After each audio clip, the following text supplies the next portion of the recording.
So I know it's Healing Girl Summer and we're not worried about all that, but I have a confession to make. There's this guy in my life that I'm really interested in. He's sexy, talented, successful, and he's not interested. As much as my inner bad bitch has been protesting, I've really let this get to me. Like, really let this shit get to me. Like, no, really. I post an Instagram story, 10 minutes later, check to see if he's watched it. And so here I am yet again, gauging my worth based on someone else's ability to appreciate me. Oh, hey, if you guys like my dress, please follow my page, Body by Vegan. A lot of us want to look like celebrities, but we forget that they have stylists. So if you want to dress like you have a stylist, come shop with a stylist who actually really gives a fuck about the environment and the world as a whole. Okay, so back to what I was talking about. I've been cussing this man out in my head for days. Like, are you dumb? I'm like you. I'm funny. I'm talented. And that's the thing about rejection. It'll have us cycling through thoughts that are totally not helpful for a minute. I'm gonna give you guys 4 tips that came to me while I was meditating this morning concerning how to move through and deal with rejection in a healthy and helpful way. The first tip is very important, and that is to address those feelings of inadequacy as soon as they pop up. Say the rejection happens. He lets you know, like, hey sweetie, you're beautiful, you're a cool girl, but I'm letting you know I'm not looking for a relationship, or what have you, right? Because that's what he really, like, low-key said to me, but he didn't even say it that nicely. In that moment, you are already like,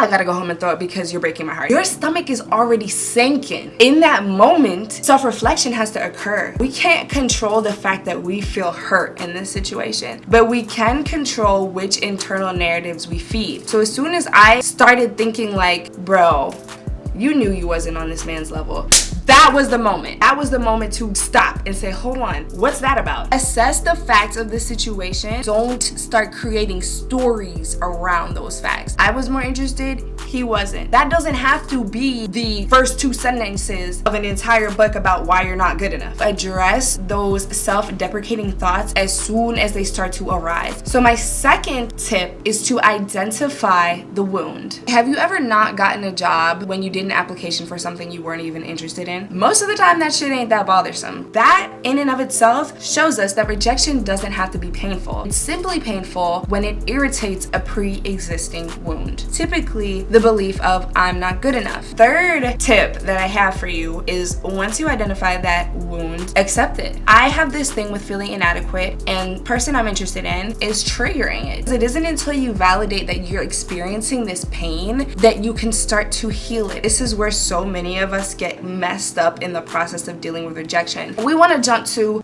Well, he just didn't know what he had. he must have did not see. Matter of fact, I'm walking to the gym at this time. So he can. Rather than saying, okay, I identify with these thoughts of not being enough in order for me to get to that next step. And that next step / tip is to work. Do the internal work. All it took this morning was maybe 10 minutes into a half-hour meditation for me to start thinking like, isn't it kind of freaking silly? I've given this man so much thought. What about someone else's taste really has to do with my worth? Those are 2 like completely separate things. So why am I in it? And you could have did it. See how I get wrong because you never. All right, I really hope this was in focus. I really hope so, because I think I said everything I needed to say. I appreciate you guys so much for watching this video. Please follow me on my socials, okay, so we can share stuff with each other. Okay, I appreciate you guys so much. Let me know what you want to see in future videos too. Okay, besos.